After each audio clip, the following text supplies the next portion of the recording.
Good evening, everyone. Welcome to Training Talk here on Personal Defense Network. I'm Grant Cunningham, and this is the show where we talk about you, about your life, and how to protect it. In the next hour, we're going to explore how you can train and equip yourself to face that worst case scenario and keep you and your family safe. And it's we're you're not going to hear any. We don't do religion or politics on the show. Okay, you're not going to hear any strange fringe commentary or conspiracy theories or anything like that. Just reasonable, responsible, actionable information that you can use right now. And if you like the show, if you like what you see here, would you do us a favor? Share it on social media with your friends and your neighbors and family and coworkers. I'm sure they'll appreciate that you thought enough of them to share this information with them. So if you would do that, much appreciated. So welcome everybody. It is March 16th. We are now in daylight savings time. I don't know about you, but the whole daylight savings time just annoys me to no end. And it's a little weird to be doing the show in the daylight now because we've been doing it in the dark since, I don't know what, November or something. So it's a little odd to, see daylight out there. And of course, if you've tuned in before, welcome back. Thank you for spending more time with us here at Training Talk. And if you're new to the show, well, thank you for dropping by. Sit back, relax, maybe get yourself an adult beverage, and let's talk about your personal safety, about training and keeping yourself safe. And for those of you who have been here before, you probably know that Google has changed their software so we don't have the cool special effects that we used to. So I'm forced to go back to the 1990s here, and there's me and, of course, my email address, grant@grantcunningham.com. If you want to send me a question, comment, get some feedback, that's always great. I appreciate getting those emails. I really do. I just wish Google would fix their code so we can have that at the bottom of the screen like we used to. Anyhow, we have an interesting show tonight for you. We're going to talk for a few minutes first this evening with Rob Pincus, who's kicking off the Personal Defense Network Spring Training Tour 2017 edition. And then a little later, we're going to talk about injuries in training with my special guest expert, Mike DeSargo. And that's all coming up. Before we get to that, though, it's time for Grant's Rant. And boy, I tell you, I've been sort of tearing my hair out the last few weeks because there's just so much to rant about in the world of personal defense. And when I'm on social media, I very often give out a little award called the You Are Not Helping Award. And it looks something like that. Yes, that is the You Are Not Helping Award. And I've given out a bunch of these things lately because there're just a lot of crazy people out there doing crazy things. This week, there are two things that came up, and I want to talk about these because they have something in common. The first was a fellow who was charged with intervening in what he thought was a fight. It was, in fact, two employees of a mental health facility who were restraining a patient who had gotten away from them on a public outing. And the fellow drew his gun and actually fired a warning shot into the ground near where these two guys were struggling with the patient. And he was charged for that, thankfully. Another one, just a couple of days ago, a woman in the parking area, the drop-off area for her school, got into a verbal argument with another mother who was there dropping her children off, and they exchanged words, and this lady got back into her car, pulled her gun out, and pointed it at the other person over an argument. And so they both got my You Are Not Helping awards. But I think it's interesting to talk about this and understand why exactly I'm ranting about this. Unfortunately, I think we're not sometimes doing a very good job of explaining to people when their personal defense firearm really should be used. And a lot of people want to get really wrapped up into, well, the law says I can use it under these circumstances. I'm allowed to use it under these circumstances. For some reason, we hear a lot of people in certain states whose states are perhaps a little more lenient in terms of use of force, and they say, "Well, the law says I can do it uh, in these circumstances." And if you've hung around here very often, you know that we take a slightly different approach, and that is it's not a matter of when you can, it's a matter of when you need to. And those are two very, very different things. In the case of the school altercation, the lady there said that she drew her gun because she was afraid. And in the case of the fellow with the mental health workers there, he used his gun because he said that someone told him that if he saw something, he could draw his gun. And these are really good examples of not having an articulable reason to use the threat of lethal force, or in this man's case, actual lethal force, because he did fire a shot. You have to have articulable reasons. That means reasons that you can state that are backed up by events or evidence. For instance, the case of the woman who says, I was afraid. That's not reason to draw your gun. There has to be a reasonable fear, a fear that you can put into words. For instance, if you've ever been into a 24-hour Walmart at like 2 a.m., I don't know about you, but I've been in one or two on long drives, and those are scary places. I got to tell you, I'm scared when I go into those places, and I don't go in and I don't draw my gun because I'm scared, because there's no articulable threat. There's no actual danger to my life at that instance. Remember that if you've never been through a use of force class, one of the things that we talk about is ability, opportunity, and jeopardy, and sometimes preclusion. We won't get into that tonight. But ability means that the person in front of you has the means by which he can kill or cripple you. And sometimes that's called maiming injury, severe injury. Opportunity means that he is capable of using that force right now. And finally, jeopardy, the person is acting in a way that would lead a reasonable and prudent individual to conclude that he was going to do so right then. Absent those three things, lethal force generally isn't considered warranted. And so when we look at these cases and we put them under that microscope of ability, opportunity, and jeopardy, those things really tell us, do we need to?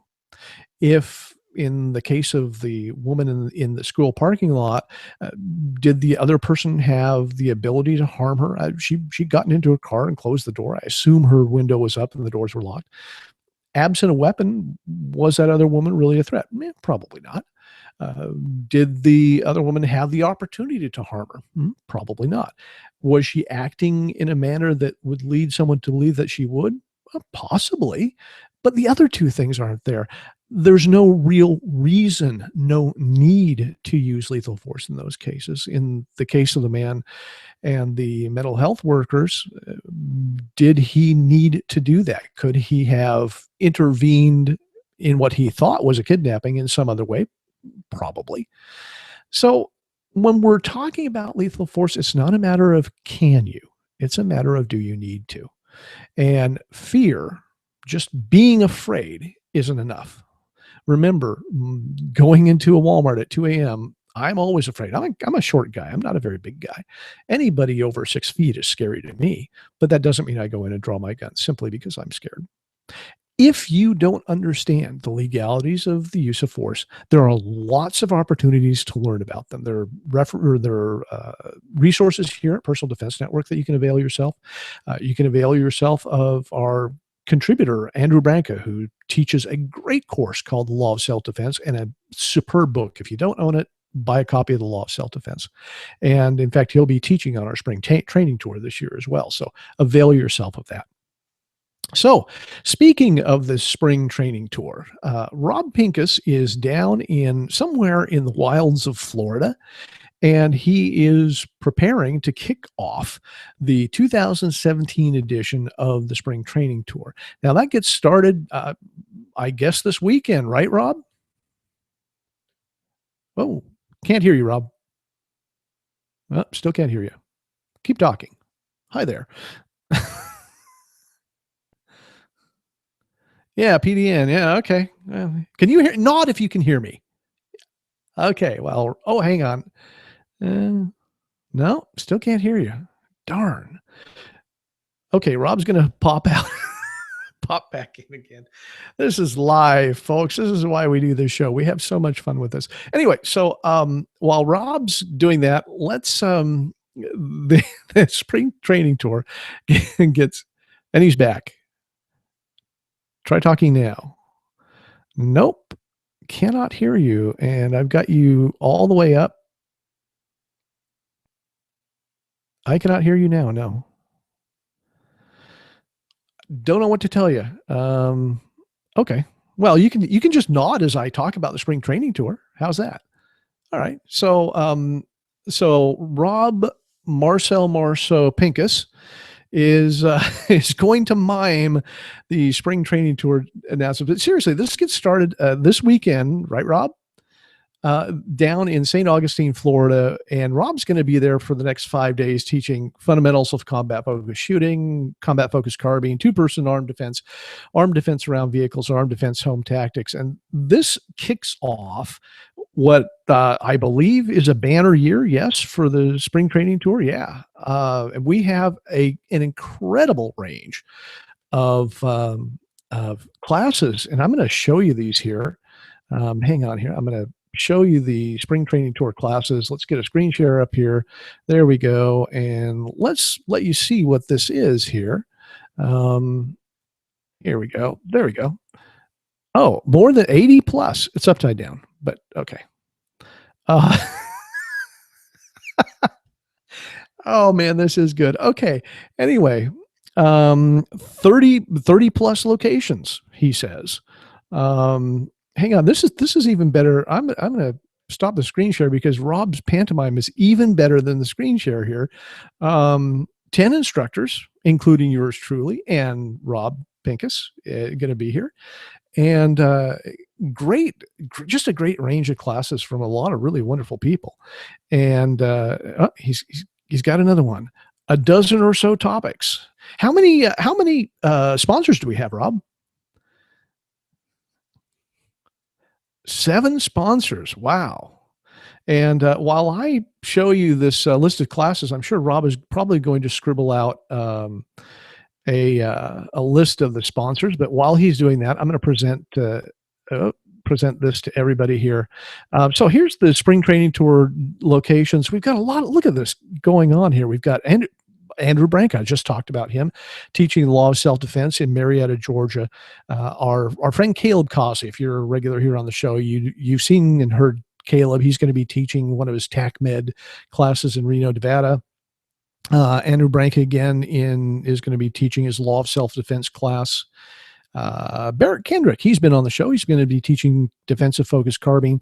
Craig Douglas, and you've heard me mention him before. He is the expert when it comes to dealing with shooting while in contact with people. He's going to be teaching his class on extreme close quarter concepts, ECQC, his flagship. Mike Seeklander, you've heard his name. He's going to be teaching several courses in the next couple of weeks. And oh gosh, there's somebody. Look at that. Yours truly. I'll be teaching threat-centered revolver in Phoenix, Arizona on the 1st and 2nd. So that's what's coming up in the next couple of weeks. But if you scroll down here, look at all these things. Just lots and lots of courses from a lot of great people out there, including one that, by the way, there's one coming up that I want you to know about in Midland, Texas. And this is going to be in a couple other places this year, but Defensive Firearms Coach Certification course. If you're currently a basic pistol instructor, this is the course you need to take to learn how to teach defensive firearms use. And that's going to be in Midland, Texas on actually in just a few days. So sign up for that. If you really want to teach realistic, relevant defensive firearms use, that's the course you need to start with. So some great courses coming up. There we go. All right, Rob. So you got a list of them. So Crossbreed, Springfield, CMMG, Angel Fire Ammo, CERT Pistols, Tactical Walls, and Viridian. Along with, Crossbreed, and got the new XD there from Springfield. Is that what that is? Oh, and with a Viridian green laser on it yet? Now, is that automatic coming on as it comes out of the holster? Is that the new? Oh, cool. Yeah, it comes on automatically because they've got, look at that. There's a little magnet there that turns the laser on. Yeah, when you pull it out. So the laser is not on all the time. You don't have to worry about turning it on or anything like that. So that's cool. Yeah. All right. Thanks, Rob. Bye. All right, Rob Pincus, ladies and gentlemen. Um, oh gosh, I felt just a little like Edgar Bergen there for just a minute as I was I was putting words in Rob's mouth. When was the last, anybody that knows Rob Pincus, when was the last time that you saw him actually speechless and he couldn't talk? So this is all right. So let's talk for just a second and about. Anyway, by the way, go to the Personal Defense Network, and if you click on the training tab, the training tour overview and the tour dates and locations are right there, where you can get to them and find out about all the great classes that are coming up on the spring training tour this year. All right, I want to talk to you for just a second before we get to my special guest expert tonight about the free newsletter here at Personal Defense Network. And as you know, we've got a lot of great stuff happening here at PDN, but we also have a really great newsletter that comes out every week that keeps you up to date on what's going on here at PDN. And literally, and I'm not kidding here, hundreds of thousands of people have already signed up for this. They get this information in their email box every week. And if you go to the site, there are lots of places where you can sign up for the newsletter. I've included a link to that here on the show page. If you're watching this on the Personal Defense Network site, there's a link down at the bottom where you can click on and sign up for the weekly newsletter. And that's how you can keep up to date on what's happening here. New articles, new videos, new classes that we've got going now, as well as learning about the shows that are coming up on Personal Defense Network, like Training Talk and the Rob Pincus live show that he does once a month, which, by the way, is, I believe, happening tomorrow night at, I believe, 5 p.m. Pacific time. You'll want to check that. It's on the PDN. If you go to the PDN site and click on blog, you'll see PDN Live. And his, let's see, what's his show? I believe it is tomorrow. Yes, tomorrow at 8 p.m. Central Time. So at 6 p.m. Pacific. And check that out. He's going to be covering defensive firearm, ammunition, and holster choices tomorrow. So be sure to check that out. And like I said, you learn about these things by staying connected with the Personal Defense Network newsletter. It's free. It's easy to sign up for, easy to get off of if you decide you don't want to get it anymore. But sign up for that and get all this great information in your email box. Keep up to date. By the way, it's how I keep up to date. I had no idea Rob's show was tomorrow night until I saw it in the PDN newsletter. How great is that? All right. So we have a special guest this evening. And we're going to be talking about injuries and training tonight.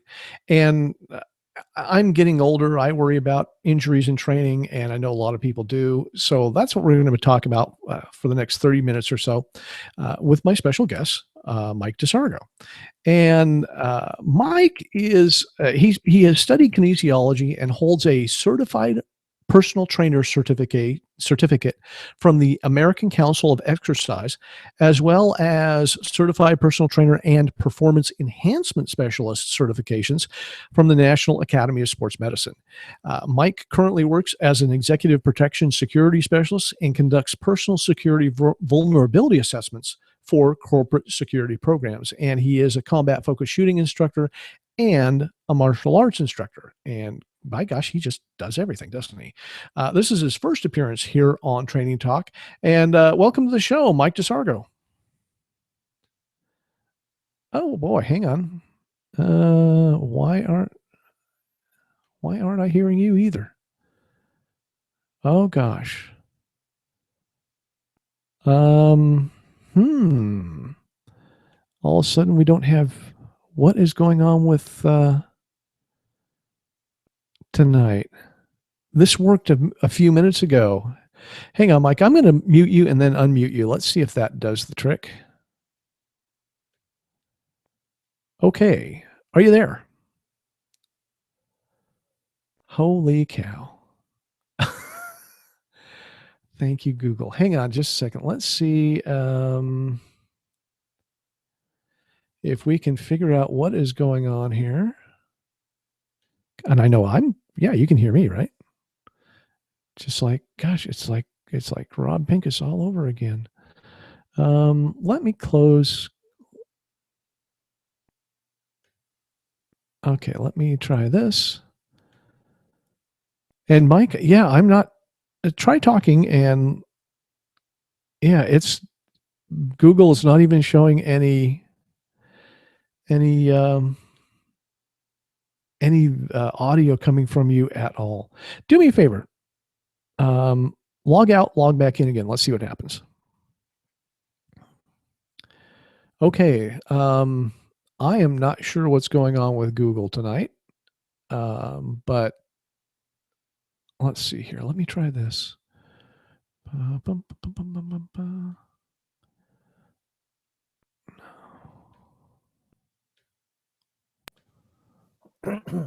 There we go. Can you hear me now? Yes, I heard. I can hear you now. We're back on. Boy, that scared me for just a minute. I got to tell you, I'm thinking, oh no, first Pincus and now DeSargo. What is going on here? I was trying to say I don't have paper in my household because I don't use Blackberries or anything. I'm just saying. Oh man, hang on. I've got to get a drink of water after that. Yeah. Awesome mug, by the way. All right. So, hey, welcome to the show. Thank you, Grant. Thank you for having me. Appreciate it. Oh man. Okay. So this is a weird night. Apparently Google is having a lot of problems with people signing into Hangouts tonight. Something's going wrong. Yeah. Well, I usually make things awkward, so we'll just blame it on me. There we go. So, hey, thanks for coming on. And you've got quite a resume. You do quite a few things, don't you? That's actually over time. I actually wanted to step back and just clarify that I had those certifications, but I haven't renewed them because my area of study isn't as relative. I don't work in the fitness industry anymore. And I've shifted my studies more specifically towards more neural-based training. Okay. And we'll get into that a bit, where I've deviated from mechanical training, which a lot of people used to really fixate on is body mechanics and kinesiology and how does the body work. But the latest evolution is on cognition-driven training, and it's just phenomenal. Okay. And there's really no certifications for that in existence right now. Okay, very cool. As far as I'm aware, yeah. We'll have to get you on and talk in depth about that, because that's one of the areas that I'm interested in as well. Yeah. But tonight we're going to be talking about injuries in training. I've been injured in training. I assume you have as well. Absolutely, yeah. Yeah, and so as a matter of fact, the article that you did here at Personal Defense Network has to do specifically with dealing with injuries in training, and it was kind of funny. You started off talking about a broken coccyx, and is that the correct pronunciation of that word? I did not look it up. I call it a coccyx just because it makes me giggle every time I say it, because I'm immature like that. But yeah, okay. Anyway, so I broke mine when I was a teenager. Actually, I didn't break it. My sister broke it for me. Long story. Involved cowboy boots and a flying kick. All right, just your imagination. And I remember literally not being able to sit down for a week or two. And this is, I mean, this is for those of you who don't know, this is your tailbone. It extends below your pelvis, and it really doesn't do a whole lot. But I broke it. It hurt. I couldn't sit down, and it would seem to be a benign injury, but even those little injuries can put us out of action for some time. So let's start off with, what are some of the injuries that people overlook in training when they really shouldn't?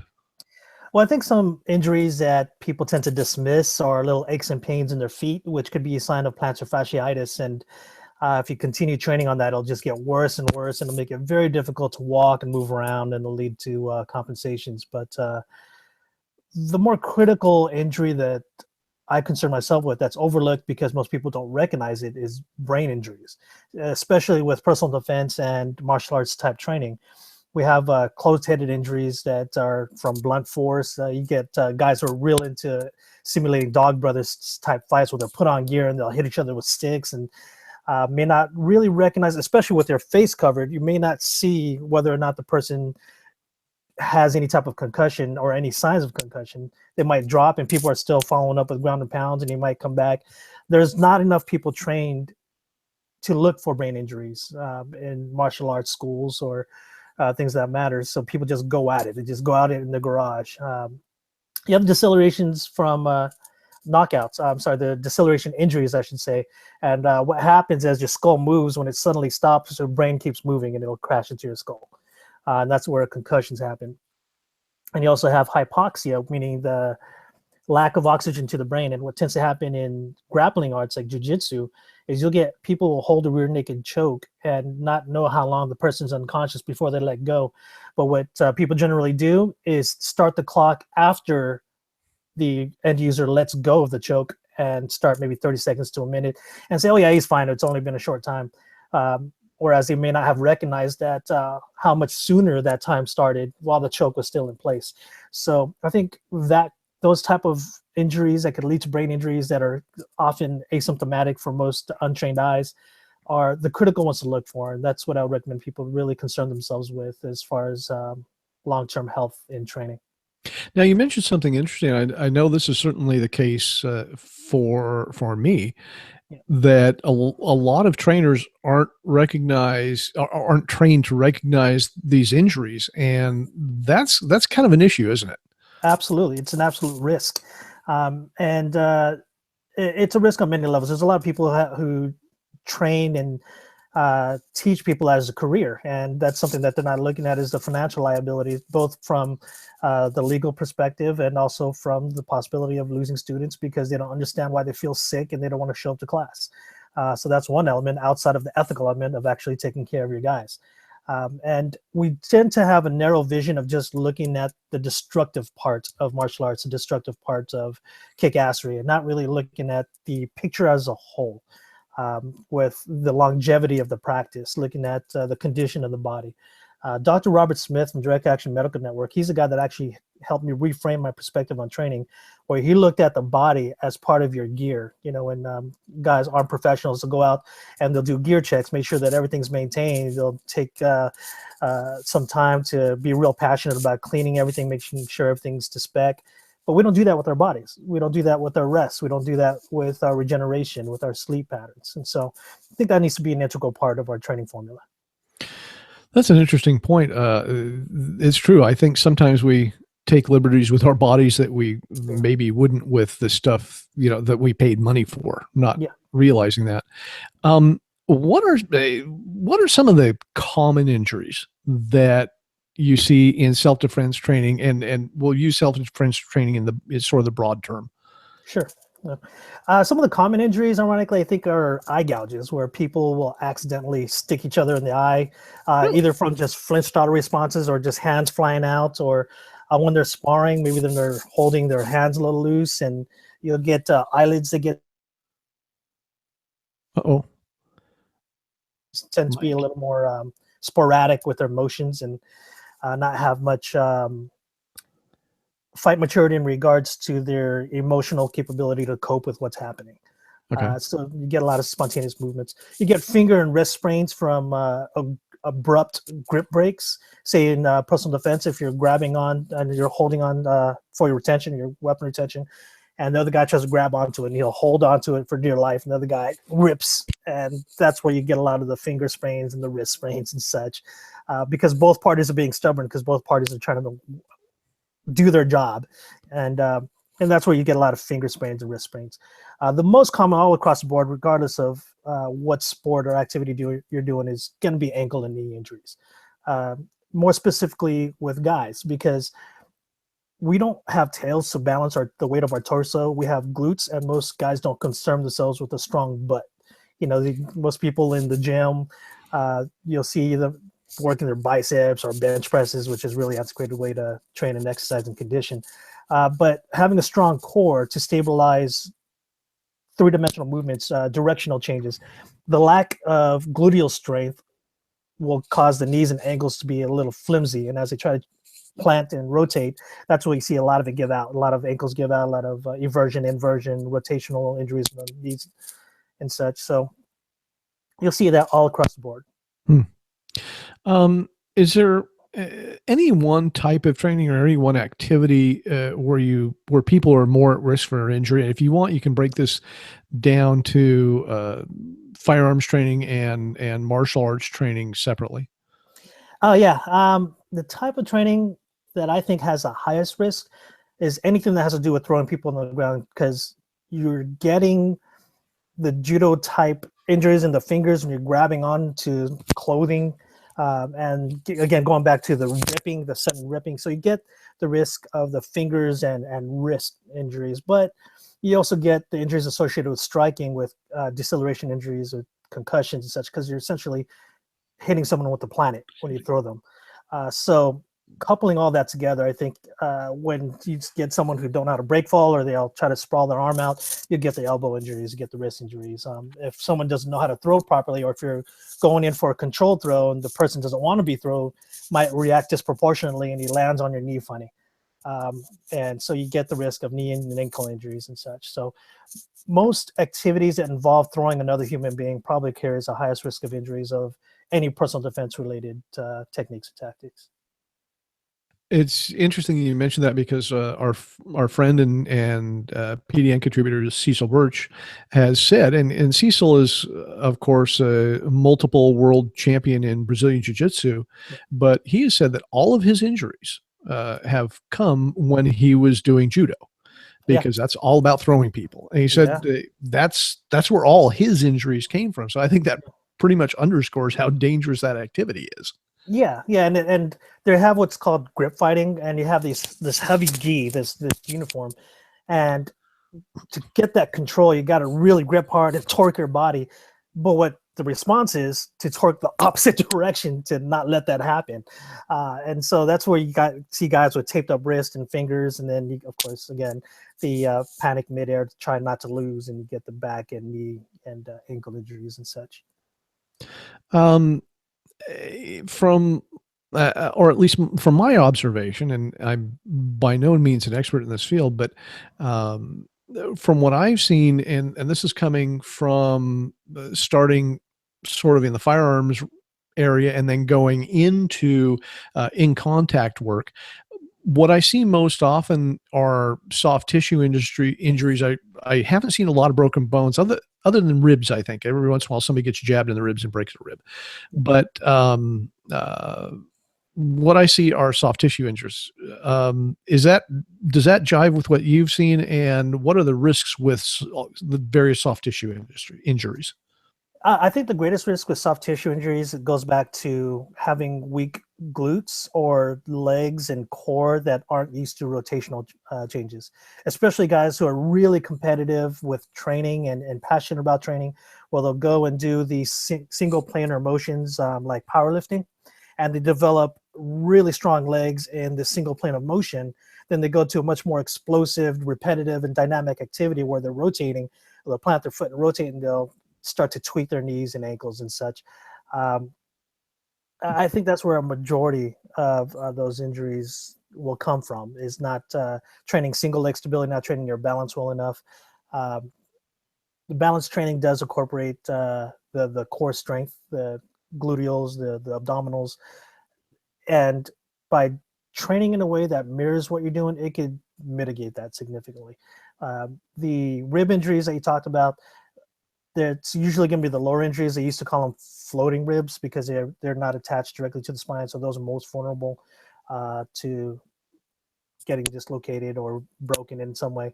But when you're looking at personal defense training with tools, that's when you start to see fractures that aren't considered fractures, where someone with a stick will come down and hit you, and they'll just get a sore forearm, not realizing that if you took an X-ray, you do have some hairline fractures in your forearms there.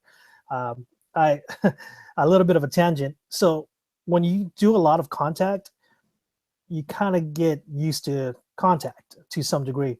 And let me just take a step backwards and define the difference between pain tolerance and pain threshold. Threshold is at the point at which you start experiencing pain. Tolerance is the duration that you experience that pain. So I think people tend to mistake the two when someone says they have high pain tolerance. No, they just don't feel it yet. But once they cross that threshold, how long they're able to sustain that. So the reason why I bring that up is because a lot of guys start to lose their sensitivity with contact, either because they develop calluses or they develop lumps. And you get Muay Thai guys who will roll their shins with wood and bottles to toughen it up. It might create some bursa, might create some artificial hardening that's not great for longevity, but it'll create more density in your shins so you could kick someone's leg out. I went to the dentist a few years back, and I had rarely gotten x-rays.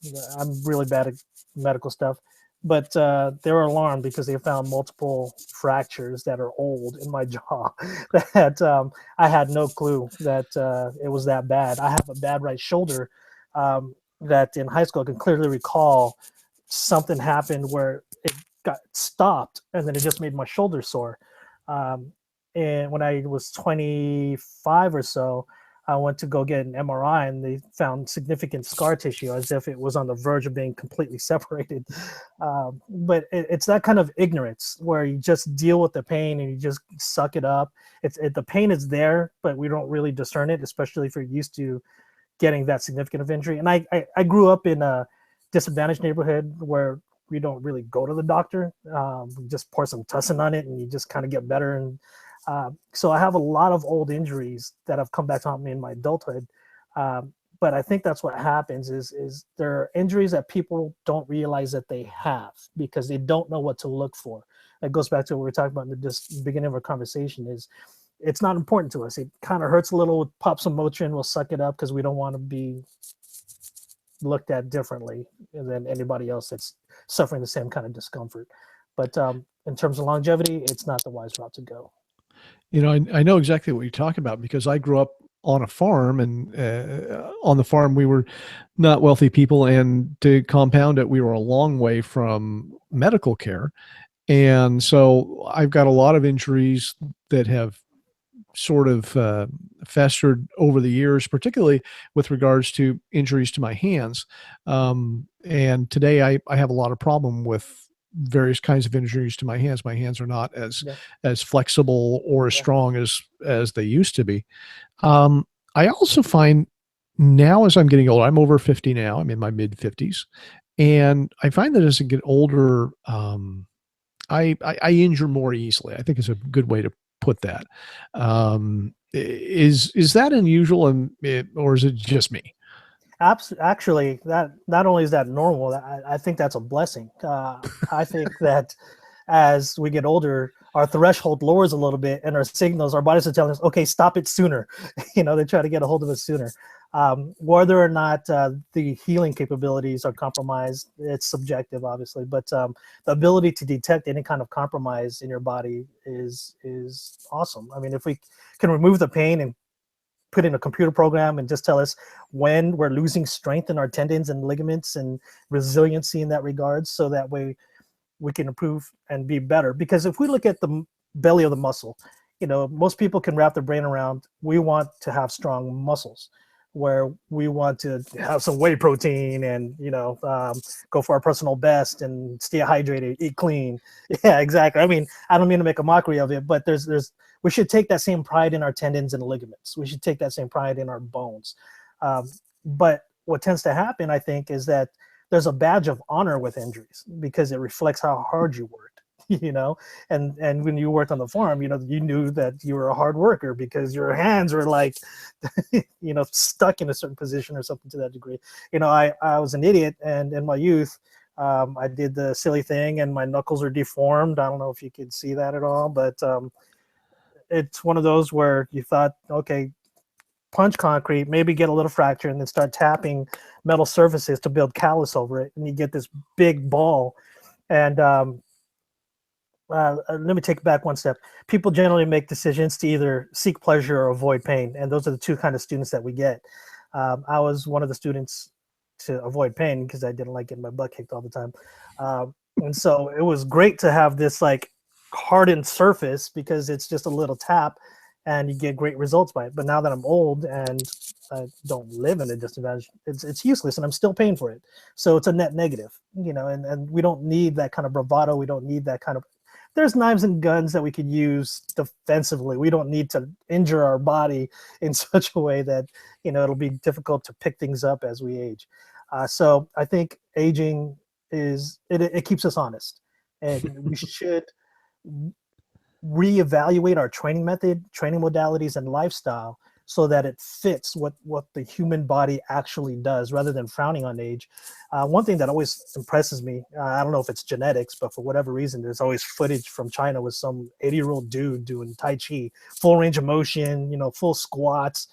Before CrossFit made pistol squats popular, they used to be called crane dips. And there was a 70-year-old guy named John Poi. He would just do crane dips at 70 years old, up and down the gym. And it's just absolutely amazing.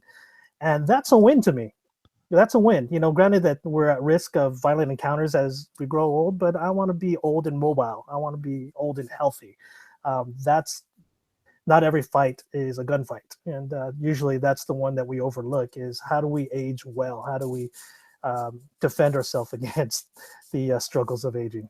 So that's one way to look at your training method and what you're actually doing. Okay. On that note, we're going to pause here for just a second. And I need to talk for just a moment, Mike, about premium membership here at Personal Defense Network. Maybe I can sell you on this.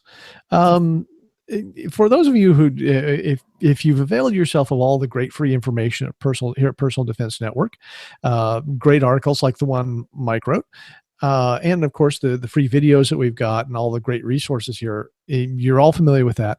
But there's another side to Personal Defense Network, and that's premium membership. On the premium side of Personal Defense Network, we've got a huge selection of training videos, full length, like DVD length training videos, training video collections, and a lot of exclusive information that you don't see here on the public side of Personal Defense Network. Now, usually to get access to the premium membership side of Personal Defense Network, it's $39.95 a year, I think.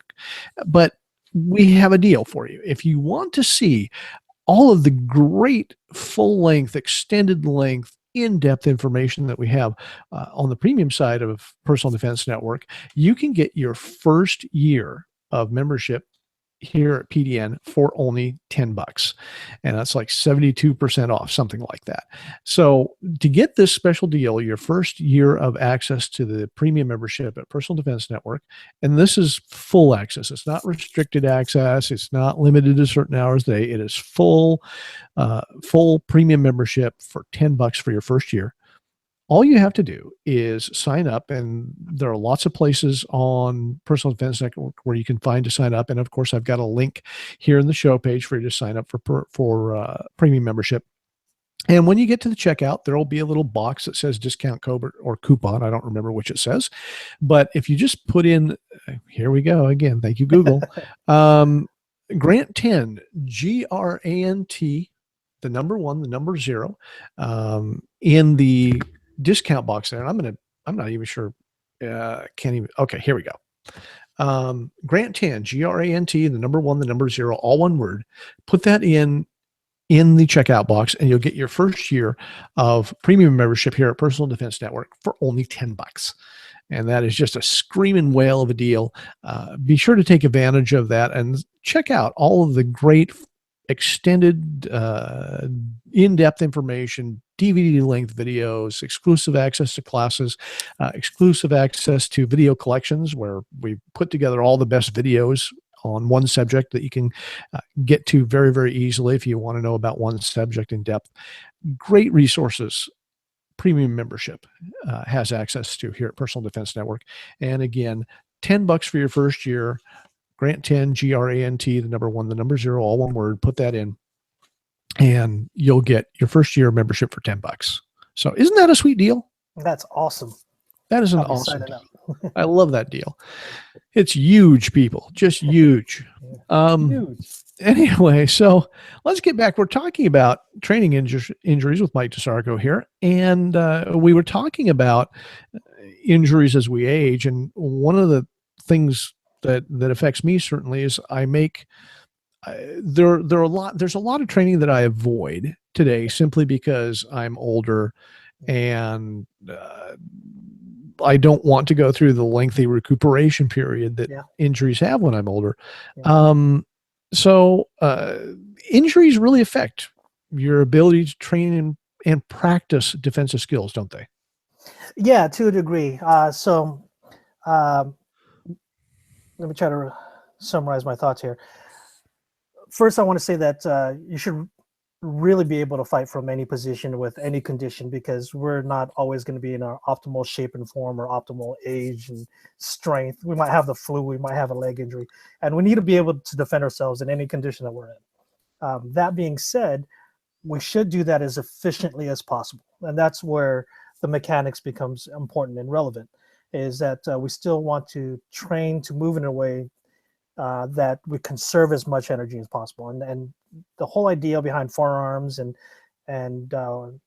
defensive tools, or even martial arts and leverage, is that there's a force disparity. If there's a strength disparity, then if you conserve energy and let the untrained person spend their energy, and hopefully over time you'll get to some state of equilibrium.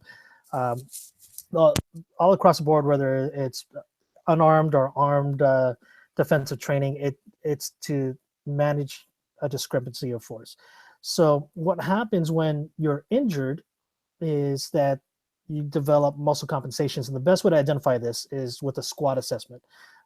If you have any injuries to your lower extremities, you just get into a squat position, you watch the spine, you watch someone get into the squat, watch the depth of the squat, look at the front, side, and behind, and you look for any kind of deviation. If they don't squat perfectly symmetrical to the left and right sides, almost always, I'd say 99% of the time, you'll see a deviation to the left, to the right, or even a compensation forward to protect whatever previous injury you might have had before.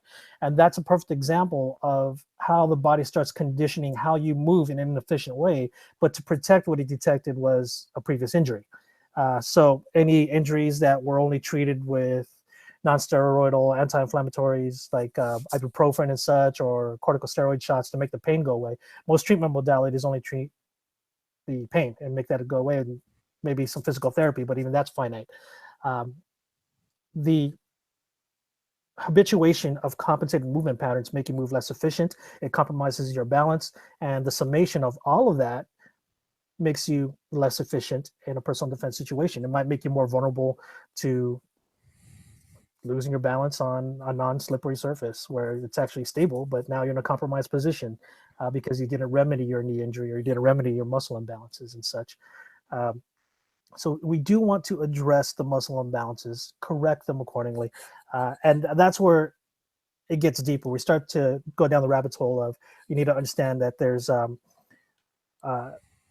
two sides of the muscle, like the bicep and tricep. They're opposing forces. All muscles pull. And when one shortens, the other one lengthens. And that's how motion happens. When you have an injury, one will be habitually shorter than the other, and the longer one will become atrophic, meaning it becomes weaker over time. And that's what we want to do in regards to mechanics. We want to address those issues.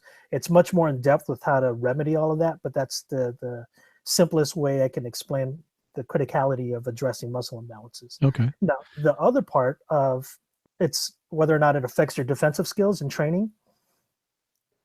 It doesn't, in the sense that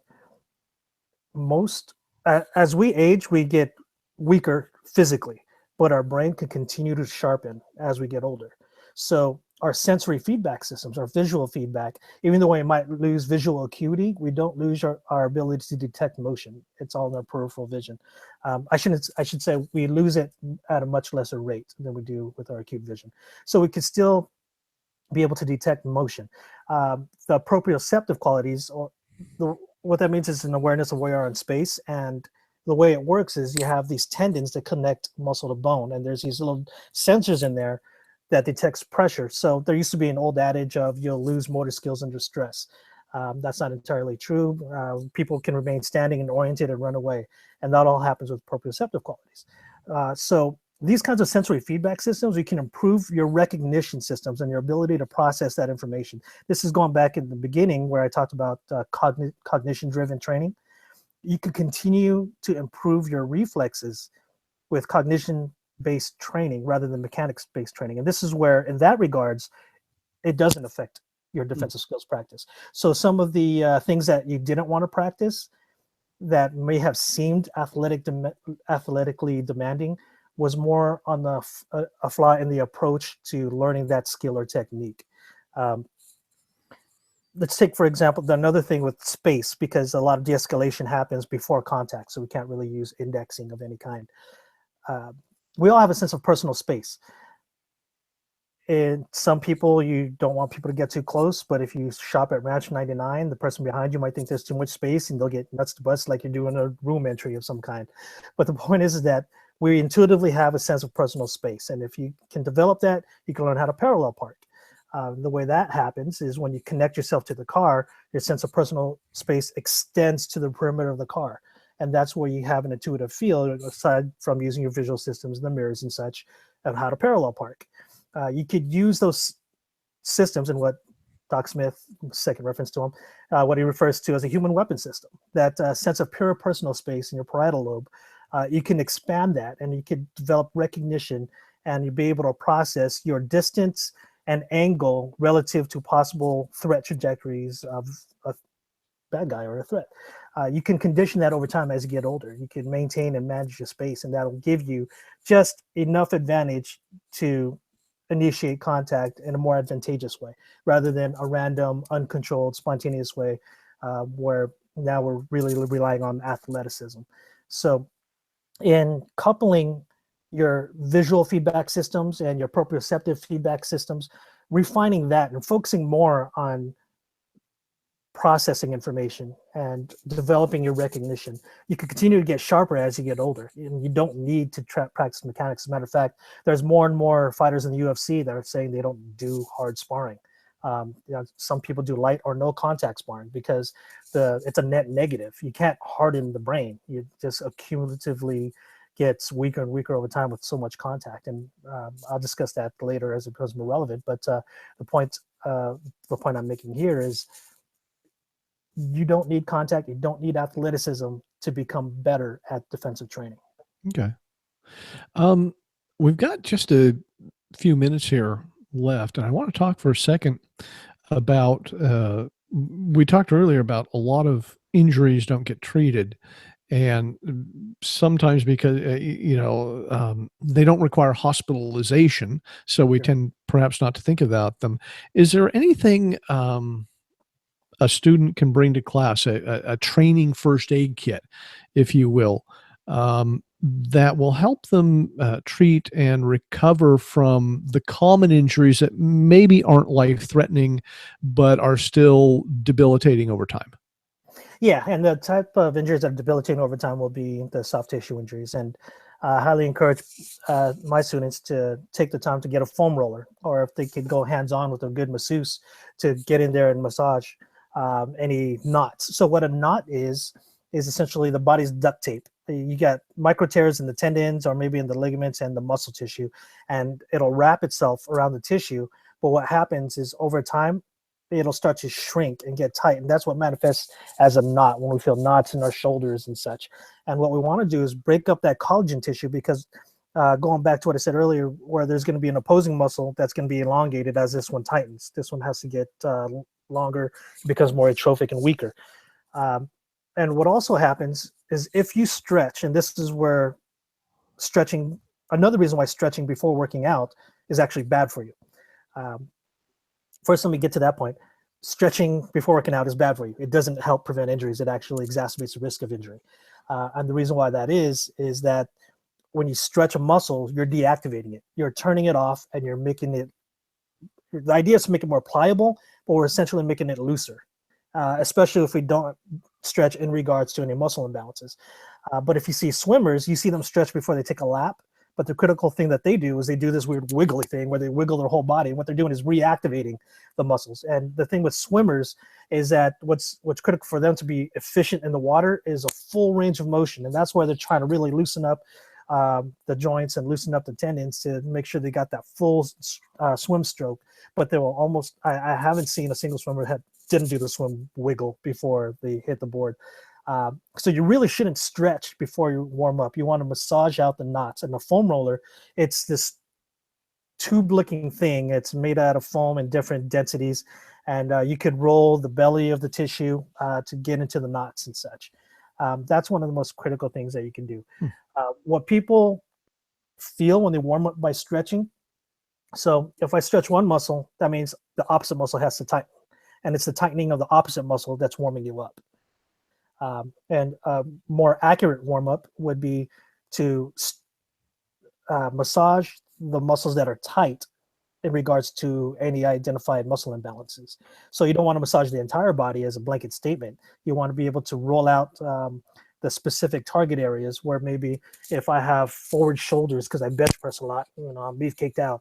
And so I'm going to want to be able to open up the chest a little bit with a little bit of hands-on massage, or try to get on a foam roller to open up the chest and get my shoulders back and balanced.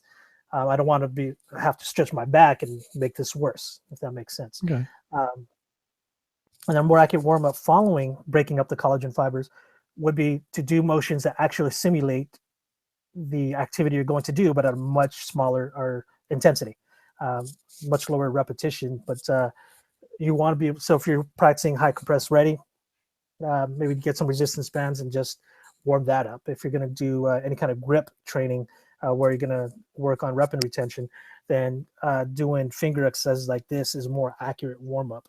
So you want to simulate the movement that you're about to do, and that warms up the relevant muscle tissue.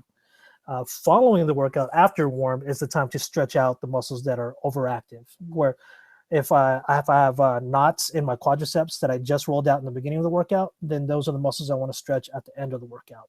If you stretch with collagen fibers on top of it, then you'll stretch the peripheral tissue. You won't stretch where the knot actually is, because this part's tight, everything else is going to get elongated, and it's going to compromise you even more. So that's a long-winded way to say that stretching is bad for you. Okay. We're just about out of time. So, Okay. Mike, tell us how people can get in touch with you. They can reach me at 619-917-9017. Send a text, a phone call. You can check out 10xdefense.com. I'm also on Facebook, Mike DeSargo. You can check that up, DASARGO. The only Mike DeSargo there is on the planet, sadly. And of course, check out his articles here at Personal Defense Network. And we hope you'll come up with some other great ones like this one. This is great. If you haven't read this article on training injuries, go and read it, because it taught me a lot.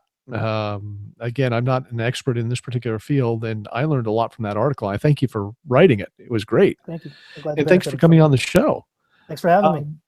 So let's wrap this up. So again, I'll just sort of reiterate, don't forget about the Personal Defense Network weekly newsletter. Sign up for free and get all the information about Training Talk. Great guests like Mike DeSargo, his articles. Learn about the Rob Pincus live show that comes on once a month. All our great new videos, articles are there. You can sign up anytime. There's a link right at the bottom of the show page here, or any page on Personal Defense Network. Don't forget about the special deal on premium membership, $10 for your first year. We both agree it's a great deal. $10 for your first year, and put in this code GRANT10, GRANT, the number 1, the number 0. Yes, it's right side up. Just thought I'd check. Put that in, and you'll get your first year for $10. What a deal that is. Of course, don't forget to send me email, grant@grantcunningham.com. Always love to get your emails, your questions, your comments. And of course, you can always visit me at grantcunningham.com. And check out all the great courses that are coming up on the spring training tour. I'll be in Phoenix, I'll be in Phoenix, Arizona on the 1st and 2nd of April teaching Threat Center Revolver, but there are a lot of other great instructors on Personal Defense Network Spring Training Tour as well. Check those out. And of course, check out my latest book, Protect Yourself with Your Snub-Nosed Revolver, which is available on Amazon and the iBooks bookstore. Just search for me, Grant Cunningham, or Snub-Nosed Revolver. You will find it. Great book, getting wonderful reviews. And of course, our next show here at Training Talk is going to be April 6th. That's the first Thursday of April. And of course, as always, it's at 6 p.m. Pacific, 9 p.m. Eastern Time, exclusively here at Personal Defense Network. And Mike, thanks for stopping by and chatting with us tonight. And best of luck to you. We'll have you on again soon because I want to talk some more about cognition-based training, which is an area that I'm interested in. And everybody, we'll see you again on our next show. Be sure and check out Rob Pincus's live show tomorrow night, 6 p.m. Pacific, 9 p.m. Eastern, where he'll be talking about choosing defensive handguns, ammunition, and holsters. That is going to be great. And of course, he'll be taking your questions live on the show as well. So until next time, stay safe, everybody, and we'll see you later. Bye-bye.